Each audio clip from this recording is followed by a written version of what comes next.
right. So it's almost 3 o'clock and I'm finally think I'm really awake, right? I've taken a couple naps today. They've been good. The kind of space usually inhabited by cats, nap land. I was there. Anyways, a few things I want to talk about. Research, one of the things we were going to do in class today was a sort of a Q&A session about research and where you're at and the types of problems you've been encountering. Obviously, we can't do that, but I do want to make some comments about your research. Hopefully, you all got a good start. You have 7 or 8 articles in hand. If you've only got the 3 required ones, it's probably not going to be enough. Do in fact think about the kinds of things we consider to be evidence in an argument: facts and statistics, expert testimony, examples, and then, some examples could be in the form of images, right? Um, you're not going to embed you're not going to embed any video in your essay, by the way, just in case you were thinking you might, and you can in Word, but um, these are print documents. I should be able to print it and be able to access all the data in it that way. All right. But if you think about all those different kinds of things that count as evidence in an essay, and you think about the value of having good examples, pictorial examples even, then everything should be good. All right. Um, and you'll find out fast that you probably will need to return to the research process. When we get writing, you'll start to realize that there are gaps where you don't have any backing from sources. A really well-developed argument is a lot of your opinion, but you use your sources as backing. And there are a couple different parts to your essay. There's the part that establishes that a quote problem, it can also be a good thing, exists, and there's the part about the solution. You have to convince people there is a condition that exists, that it's good or bad. And then sometimes you have to support the idea that your solution is a good one. So again, lots of potential ways that research is going to play into your essay. And as you write, you'll probably go, "Oh man, I need more stuff." Just prepare for that. Okay. It's one of the good reasons to really start drafting kind of early so that you find out where the holes in your research are. All right. That's that part of the discussion. Now I want to do a screen share with you, and I want to go to, uh-oh. Okay, well, I guess before I go to the screen share, I have to get back to the right place. Okay, because I can't change tabs when I do this, and I was in the wrong tab. Okay, so here we are. Share. Here we are in the table of contents in D2L, and the first thing I want to talk about is, in fact, the research file. And if we scroll down here, you see something called the research file. If you click on that, you will open this subfolder. This document was distributed in class, and it was announced to people that weren't there, people that watched the video for that class, that they should read it. Hopefully you have done that. I've also added some examples here, and I want to look at just a couple of these. Okay, let's take a look at this one for an online video. And what I've done in this, and again, I'm remaining in the same tab, so I'm pretty sure you can see this. This is a little bit of discussion material here at the top. This is the part that you absolutely need to have. It's the works cited entry. It contains the information that I would need to find this article and absolutely know that it was the right one. I've also included a screenshot because here You know, if something here is wrong, I can see the title here. That's the title. I can see it's on YouTube. I can see it's on YouTube. I can see it was uploaded or posted by KGW News. KGW News is the poster, the date it was posted. Everything I need to find this video is here. Do I need the screenshot? No, not really.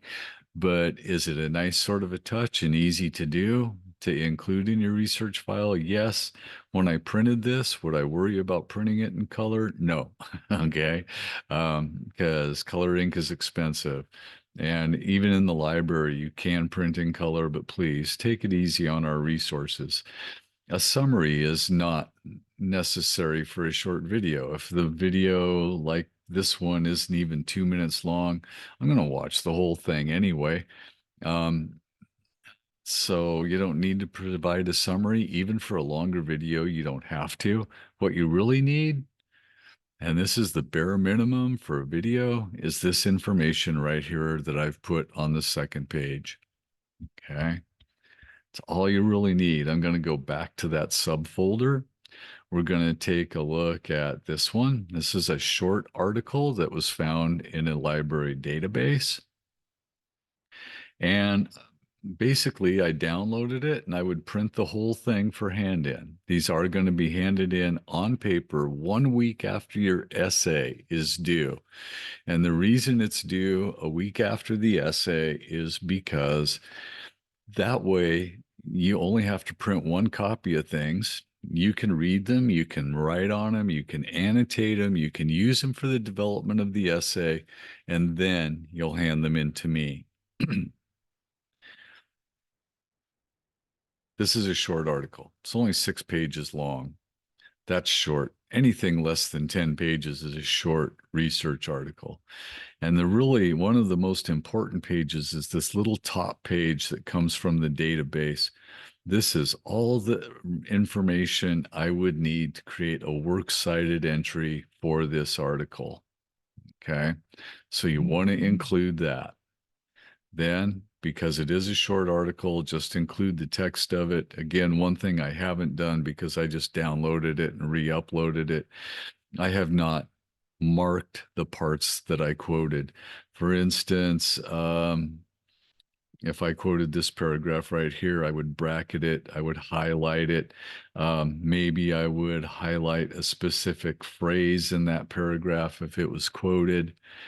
You're going to mark the parts of your articles that you've used. Okay. I didn't do that. The research file, back to this folder. Let's take a look at a long one. Okay. Here's an article. Okay. This was a 19-page article. This is the information I would need to find that article. Again, it's essentially the works cited. I just used the citation button in the database, copied it, put it here. That's all the information that I will need to find your article. And then all I used from that article in my paper, mind you, came from the concluding remarks on page 156, the last. Actually, I think it's more like the next to the last page of the article. But what I really wanted was this paragraph right here, right? And by the way, you should really read your whole article, but lots of times a research article begins with a section about how the data was collected, where the information came from, how the test was conducted. Definitely don't need that stuff. And do you really need to read that part? Probably not. This particular article, again, 19 pages long, it included a lot of history about China's one-child policy. Awesome material. I just included the last page in this example. I actually used this article as development of background material for a text that I teach in my lit class. I reference way more than that last page, okay? But I was just showing you what would happen if all you used was the last page. Now, frequently articles like this begin with an abstract, and you can actually get an abstract from a database without accessing the whole article. If you just use the abstract, don't tell me you've used the whole article. You haven't, okay? There's a special way to document an abstract. And does it count as your academic article that way? No, it does not. Okay. Does it count as an article from a database? No, it does not. It's an abstract. It's a summary of an article. You need to read the whole thing. Okay. And typically, what I would suggest is now, if I just use the concluding remarks, and frequently some of the concluding remarks or findings, it's sometimes called, is where the really sort of good stuff all summarized as that. If you use that, that's all you need to give me. Mark the parts, mark the quotations you used. Would that count as your academic article? Yes. But please read the whole thing, except for that part. How was the study conducted? Unless you're a psychology major and you're reading an article about an experiment that was done for psychology, in that case, finding out how people do that stuff within your discipline could be really important information for you to know someday. For the rest of us, it's probably not going to mean a whole lot. Okay. So I'm going to go back one more time to this. And I've got a book. This was a physical book I have here. It's lying on the floor beside my desk. I scanned the parts of it that I would use, that I would need for my research article. I had a physical magazine in my hand. I scanned the parts that I would need for my research file. And then I did an online image, and I do want to take a look at this one. This image was found online, scientificamerican.com, right? And I just really want the picture for my paper, but I copied enough of the article that I can do a works cited entry for it because it came from scientificamerican.com. It came from this article by this author. It was taken, the picture credit was Josh Edelson. Whenever possible, you get the name of the person that created the image and the date that the image was created. And notice the article was published November 24th, 2020, but the picture was taken September 8th, 2020. You're not always going to find that information, but when it's available, it really is technically part of the works cited entry for an image found online. So be aware, I just copied the top of that article right down to where I found out the person's name, and then I copied the URL. Okay. And the very minimum you should have in your research folder is this, the name of the photographer, if available, and the image itself, right? That's a dead minimum. If you have this much information, you'll need that for your works cited entry anyways. It's easy just to put it in here. All right, I'm going to go back now.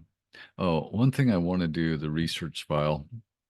At some point, again, I had some commentary right on the document in some of these. Here at the book, I quit doing that. And as long as you are clicked right here in the research file, you can see these descriptors. I actually started putting my descriptors here instead of in the document, and then the document is just what it would look like in your research file. All right, now I'm going to go back to the table of contents. A couple more things I want to talk about here. The most important of those being the topic introduction. You should read this. It's on the daily schedule for you to read. It's a quick introduction to what we're going to be doing next week. We're going to circle up the desks in class, and everyone gets 3 to 5 minutes. Well, everyone gets 5 minutes, a minimum of 3 minutes, to tell the class what your topic is, probably who your intended audience is. And again, I gave the example in class of the girl that wrote a letter to the Rutherford County School Board. You have that degree of specificity in selecting your audience. What your take on the topic is. For instance, if I were pro-gun, an anti-gun opposition view would be important. Okay, but what your take on it is, right?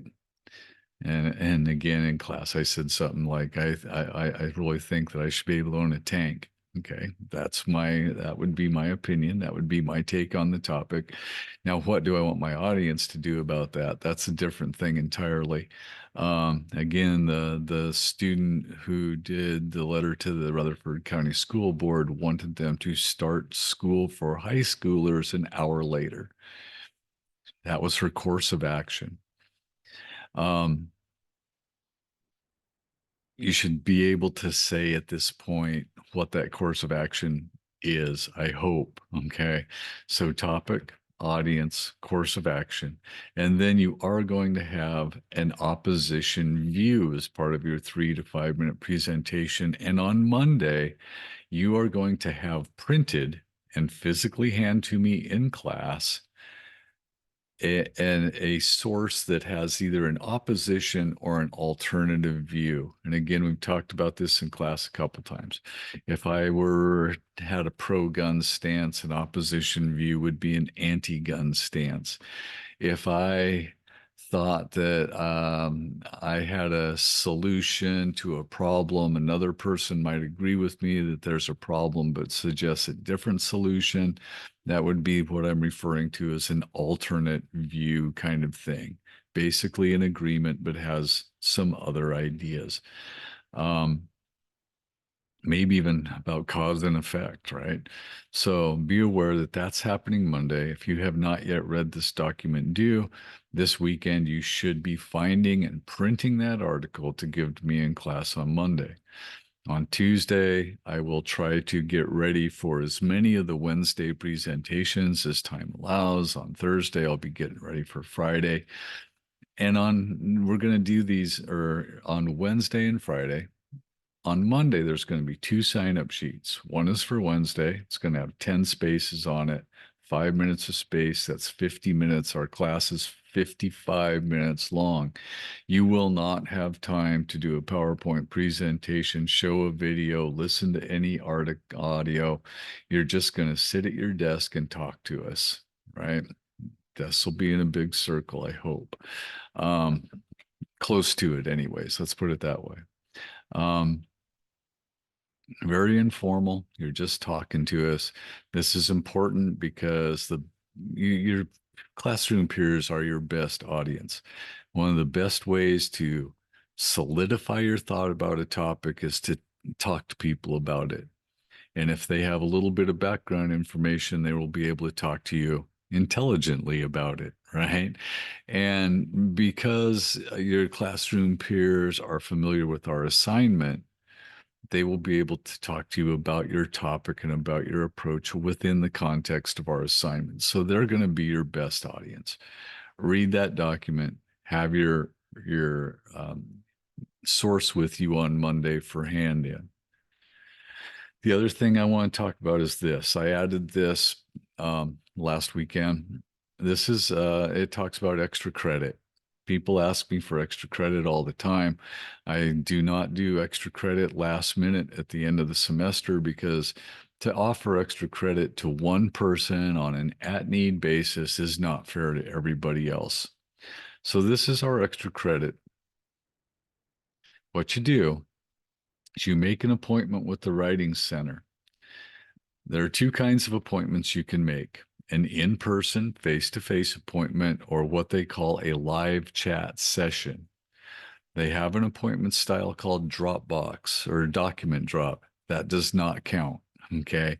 I want you to talk to a tutor. Okay. And you can talk to a tutor at any level in the development of your paper. Say you've done some initial research now and you found that research to be overwhelming. You found too much stuff. So what you know is you need to narrow your topic, but you're not real sure how. You can make an appointment with the Writing Center and talk to a tutor about narrowing your topic. When you start the drafting process, maybe you're having trouble developing a thesis statement. You can talk to someone about developing a thesis statement for your topic. By that point in time, you will have a copy of our assignment description for the essay. It's usually good to have that, but if you're just talking about narrowing a topic, for a claim of policy argument, which sometimes, by the way, are called proposals, um, then they'll know enough to talk to you, right? If you're in the full draft process and you need help with organization, they'll talk to you. If you're coming up short of the minimum, they'll talk to you. But again, this is as you get more into the drafting process up until the day from right now until the day the paper is handed in. You can go to the Writing Center. You do not need a referral from me. You just need to go to their website and make an appointment. And that website is listed here in the document as a hyperlink. I can't click on it because you won't see it anyways. More stuff. A little bit about the content that is expected in the write-up, and it's fairly complex. I want you to say, I went to a live chat, I went to an in-person, I want to know the date of the session, I want to know the name of the person that you talked to, okay? Then you're going to provide a summary of the session. What did we talk about, all right? If it's later on and you get some feedback, what kind of feedback did I get? Then you're going to talk a little bit about how this differed from or complemented or built on a similar experience. How was the advice you received about your paper different than what we talked about in class? Or how did it complement what we talked about in class? Or maybe a previous English class, or maybe you've had more than one tutoring session and the tutors didn't exactly agree or something. Talk about that. Then an evaluation. First off, how valuable was this for our current assignment for the claim of policy essay? And then also a little quick evaluation of the Writing Center experience itself. Was this a good experience for you? Why or why not? Would you consider going back again? Why or why not? Right? This is going to be a minimum of 300 words in length, just about a page, right? Some other requirements in terms of formatting. And then, yeah, no documentation should be necessary. Then I'll talk about this will be graded based on thoroughness, organization. This is not going to be a one paragraph full page write up, by the way, and grammar and mechanics. Grammar and mechanics always count in an English class. This is worth up to 20 quiz bonus points, the equivalent of 2 quizzes. Will everyone who does this get 20 points? Probably not. Okay. There will be something, or there typically is. Will some people who do this get 20 points? Quite probably. Okay. Because some people are very thorough, very organized, and very and know how to use Grammarly, right?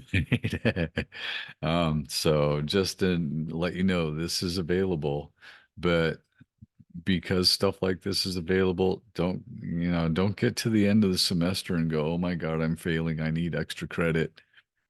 You'll get the I'm sorry, I can't do that because it is inequitable and unfair to your classmates. And that's why. All right. So I do believe, let me go down the list. Again, when you do your presentation to the class, it's always good to have a little outline, right? Every day in class, I have a sticky note with what I'm going to talk about in class on it. You should probably have something similar to this, even though you're only going to talk for 3 to 5 minutes. You want to cover the main points, topic, stance, opposite, in general information, opposition view. If you don't know who your audience is quite yet, you don't have to. Oh, my cat just clawed my leg. Uh, you don't have to announce that. That might be something you're going to refine as you go. It very frequently does. But if you have an idea now, that would be good. All right. But do, in fact, consider. Oh, and I'm going to stop the screen share. Stop screen share. There we go. Now we're back. Now, if I hold this up, you might actually, this is the stuff I'm talking about right now. It's the stuff I would have talked about in class today. All right. So I've covered what we would have done in class except for the Q&A, and I probably didn't go into quite as much depth as I would have in class. And of course, anything I showed you people, my cat's back. This is my cat. she's an asshole. Uh, yes, you are. Um, cats.